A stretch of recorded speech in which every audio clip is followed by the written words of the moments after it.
E aí, galera, beleza?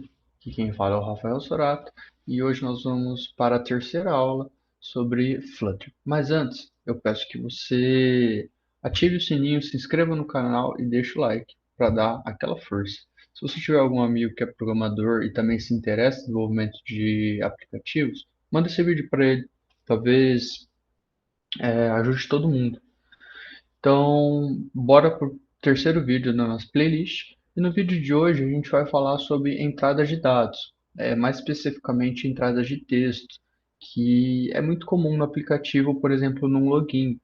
Quando o cara vai fazer o login, ele precisa informar algum identificador dele, seja e-mail, CPF, CNPJ, algo do tipo, e a senha. Então, hoje a gente vai aprender como deixar uma estilização padrão para esses campos. Eu vou apresentar aqui minha tela e a gente vai fazer isso juntos, certo? Então, bora lá.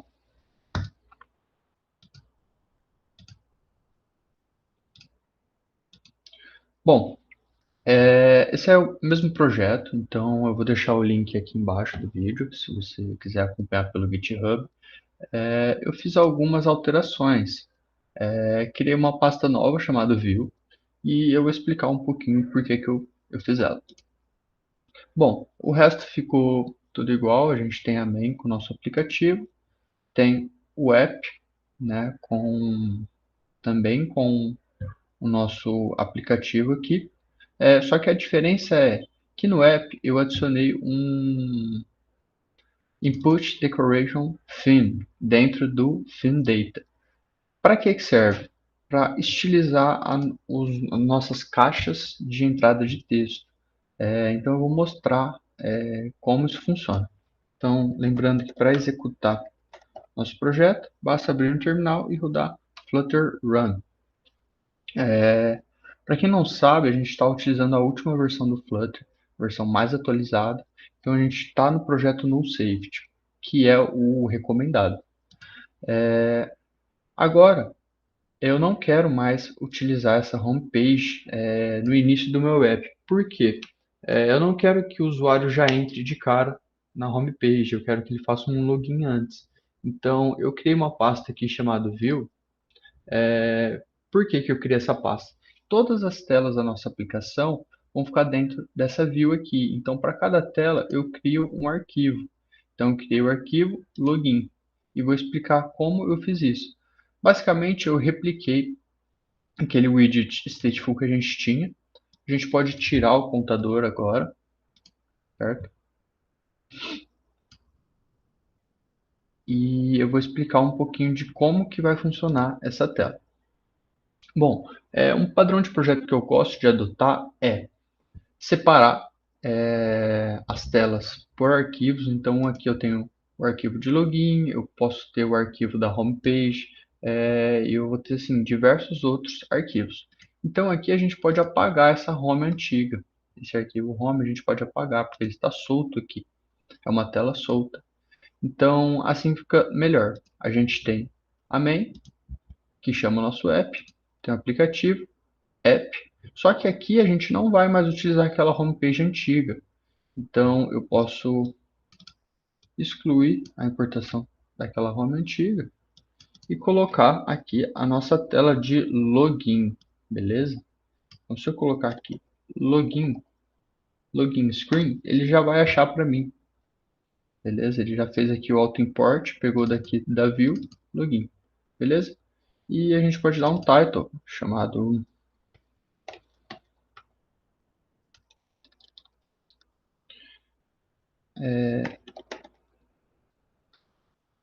pet shop, beleza? Então agora sem erros de execução, para a gente ver se está tudo certo. Eu estou ainda emulando no Chrome. Então esse é o resultado que a gente tem, certo? O título Pet Shop. E eu vou explicar como é que eu fiz esses dois campos de entrada de texto, o e-mail e o senha. E eu vou ajustar eles ainda para eles não ficarem tão esticados assim. Então, bora lá começar a colocar a mão na massa, beleza? Então, primeira coisa, O padrão de projeto é organizar minhas telas aqui na pasta Views, e cada tela vai ter um arquivo. Mas para que serve essa pasta Widgets? Essa pasta Widgets vão ter componentes que são utilizados em todas as telas. Por exemplo, eu criei um componente chamado Form Item, que nada mais é do que esse campo de texto aqui, por exemplo, do e-mail ou da senha. Então, como eu vou utilizar ele em diversos lugares, eu criei um componente para evitar a repetição de código, beleza? Então, ele é um stateless widget que recebe alguns parâmetros. Por exemplo, o nome ele é required, ou seja, eu sempre tenho que passar para eu saber que tipo de campo é. Então, pode ser senha, pode ser e-mail, pode ser CPF, dentre outros. Alguns valores opcionais é um valor inicial, então eu já posso trazer esse campo com valor inicial. O sufixo, geralmente ele é utilizado, por exemplo, aqui.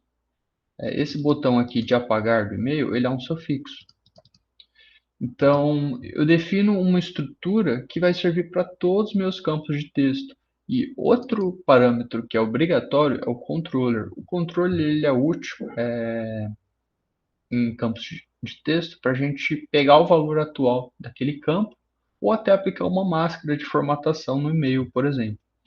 Então, aqui esse é o padrão. A gente criou um novo widget chamado Form Item, que é um componente que a gente vai reutilizar em outras telas, e ele recebe esses parâmetros, e esses parâmetros têm esses tipos. Então, o for field name é uma string, o sufixo é um widget, no caso aqui, um ícone.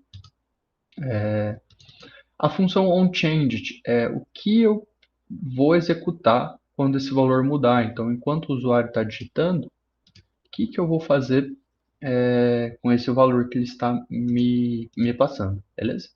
E o controller eu vou explicar um pouquinho mais para frente.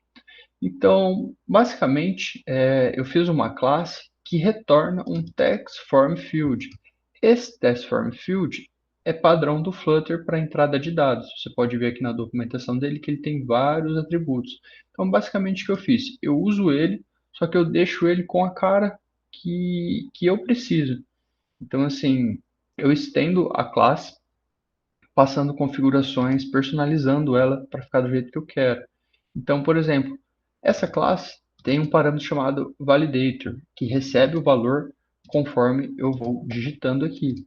E o que ele faz? Ele pode fazer checagens. Então, se o valor é null ou é vazio, ele fala que ele retorna uma mensagem de erro para o usuário, certo? Daí ele verifica. Se o atributo é um e-mail, ele faz uma verificação para ver se o e-mail é válido, beleza? Se é senha, ele basicamente vê o tamanho mínimo da senha, e se não tiver o tamanho mínimo, ele retorna um erro. Então, callback, essa função de callback dentro do validator, que tem como parâmetro um valor e retorna uma string de erro, serve para a gente pegar a entrada do texto do usuário, validar ela e retornar alguma mensagem de erro. No caso aqui eu uso uma regex para validar o e-mail, beleza? Então você consegue encontrar regex prontos aí na internet ou reaproveitar a minha. Então, outros parâmetros além da validação, a gente pode passar um valor inicial e pode passar um decoration, certo? Aqui eu poderia deixar sempre esse decoration porque meu componente vai ser reutilizado. Mas eu posso fazer esse input decoration theme, que basicamente ele define como todos os campos de entrada de texto vão ser. Então, aqui no caso, eu não precisaria passar decoration, porque eu já defini lá no meu app que todos vão ser dessa forma, beleza? Então, só para a gente ver o que acontece se eu tirar ele daqui.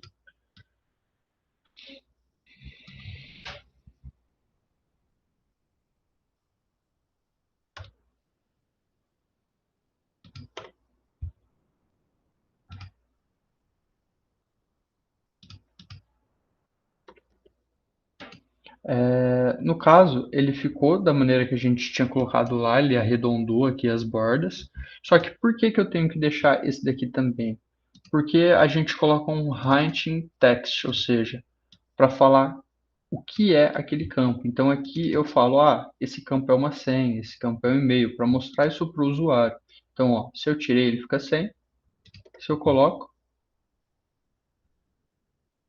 ele fica com. Então ele fala, ó, e-mail e senha, beleza?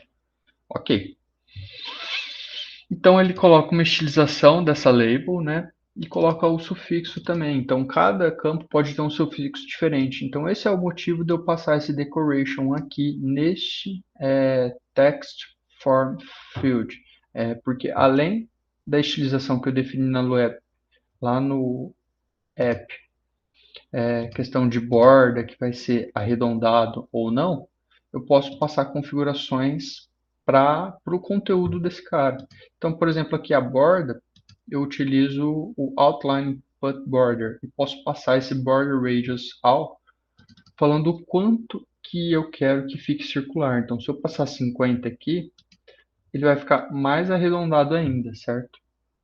Se eu passar zero, opa, se eu passar zero, ele vai ficar totalmente quadrado, ó. Note que as bordas estão quadradas. Uma coisa que eu já vou fazer agora que está me incomodando aqui onde eu chamo esse form items, eu posso colocar um padding para limitar e ele não se estender até o final.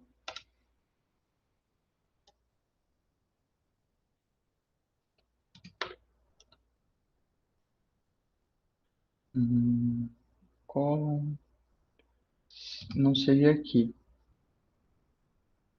Me desculpe, eu teria que colocar isso aqui.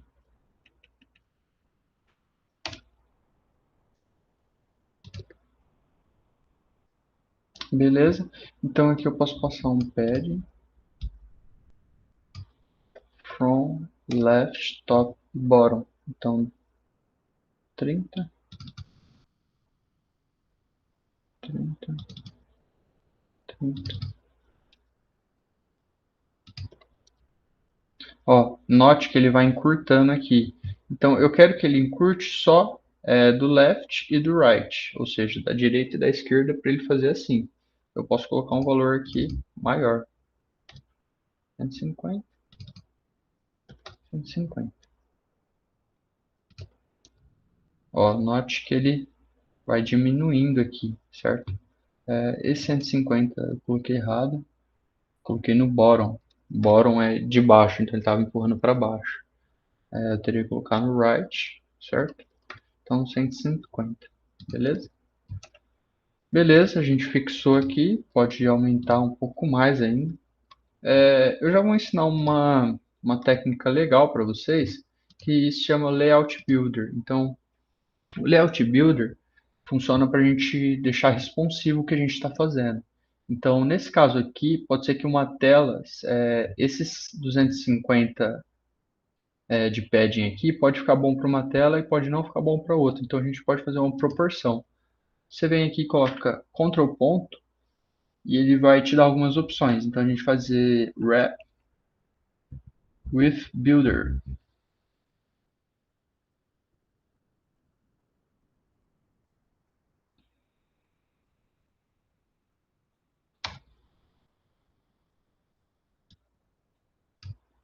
Não é o Stream Builder que eu quero. Eu vou utilizar o Layout Builder. Ele é muito útil para a gente saber o tamanho da tela. Então, nessas constraints, o que é o Layout Builder? Ele dá um builder para a gente que passa o contexto da aplicação e também o tamanho. E o tamanho atual da tela, ele recebe nas constraints. Então, aqui eu posso fazer que na esquerda eu quero constraints, ponto, max, width, que é largura, certo? max width dividido por 2. Então vamos ver aqui qual erro que ele deu.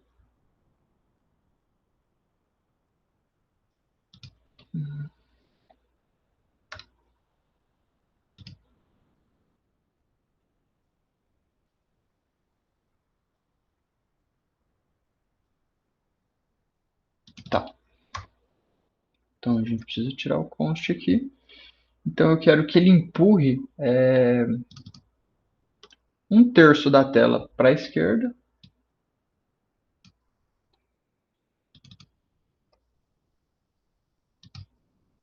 e 1/3 para a direita. Então ele vai fazer assim.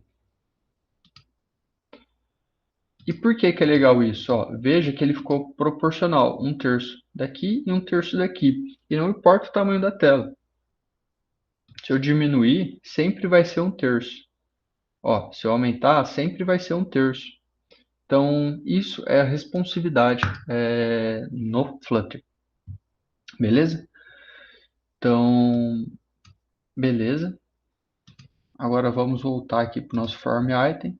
Voltando, o Text Form Field ele serve para a gente colocar essas caixas de texto na tela. E eu criei um Form Item que retorna um Text Form Field estilizado da maneira que eu quero, utilizando uma função de validação, um valor inicial, uma decoração, ou seja, eu coloco a label aqui que eu quero, e-mail, password, um sufixo, consigo estilizar da maneira que eu quiser, beleza?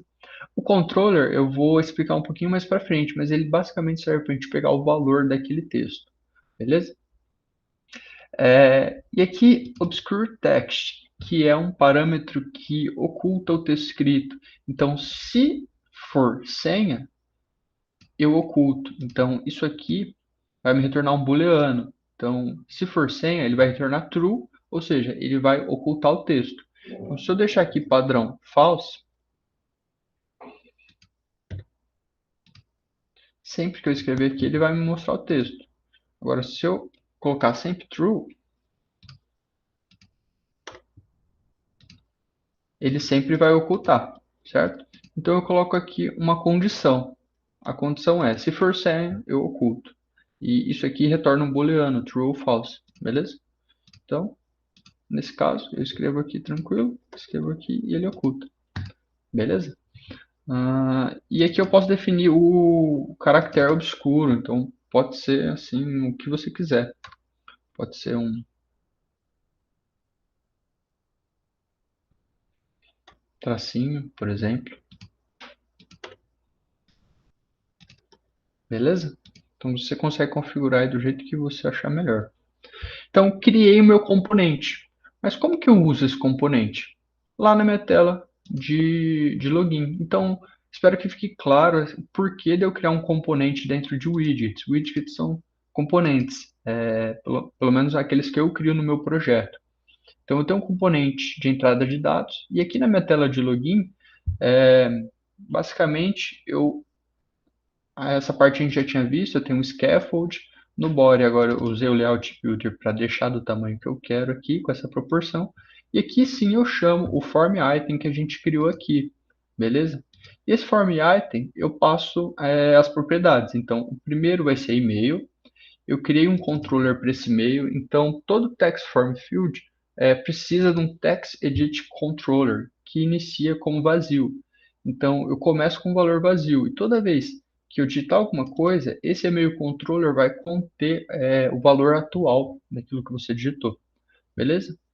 Então, aqui no sufixo, basicamente eu coloco um botão de cancelar estilizado aqui, entendeu? E o que eu faço com esse botão? Quando eu clico nele, eu também consigo alterar o valor daquele campo sem o usuário fazer nada. Então, quando eu clicar aqui nesse botão de sufixo, nessa função onPressed, eu limpo o controller, ou seja, eu limpo o valor do campo, beleza? Isso é bem legal, beleza? Então, eu poderia deixar visível também só quando o usuário digitar alguma coisa. Então, eu poderia colocar uma condição aqui, value, ponto. text is not empty. Beleza?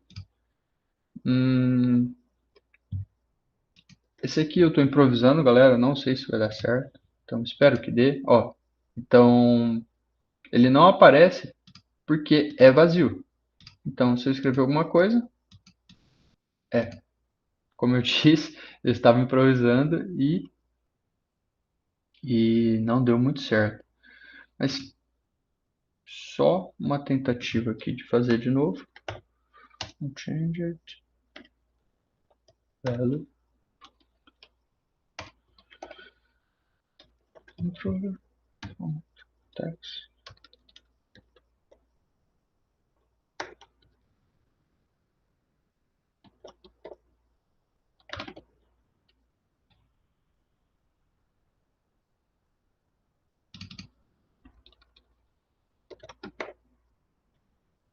Então, é a minha última tentativa. Esse não vai ser o foco nosso hoje. Eu posso abordar isso em outra aula para a gente deixar um pouquinho mais dinâmico.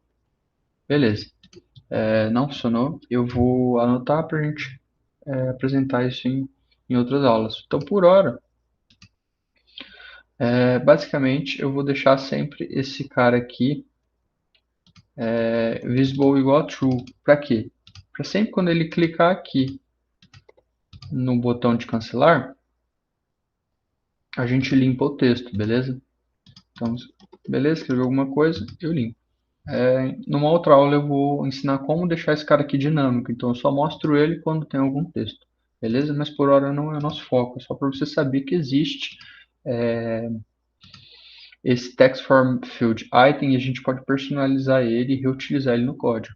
Então, basicamente, isso aqui que gera esse primeiro campo de e-mail e o de senha é muito mais simples, ó, eu só coloco que é uma senha e passo o controller da senha. Então, bem tranquilo, né, galera? Fora isso, eu coloco um padding aqui, que é um widget que faz aquilo que a gente falou. Eu coloco um padding. E eu coloco um elevated button para login e um para SYNGAP. Então, note que na função de callback eu basicamente valido para ver se ele digitou algo válido. E se estiver tudo ok, eu coloquei aqui um to-do para a gente fazer alguma coisa. Esse alguma coisa vai ser ou entrar ou se registrar no site. Então, é basicamente isso. Beleza, galera? Então, por hoje é isso. Te vejo na próxima aula. Não esquece de se inscrever no canal e ativar o sininho. Nas próximas aulas, a gente vai ensinar como fazer esse login de fato, ou seja, pegar esses dados e passar ele para alguma loja que vai fazer o login. Então, assim, o foco agora seria estilizar, lembrando que eu tinha apresentado aqui, ó, quero aumentar a borda, então vou deixar aqui esse Radius Circular 50. Note, quando eu fizer isso, vai ficar redondinho aqui, eu pessoalmente acho mais bonito, beleza? Por hoje é isso, pessoal, até a próxima.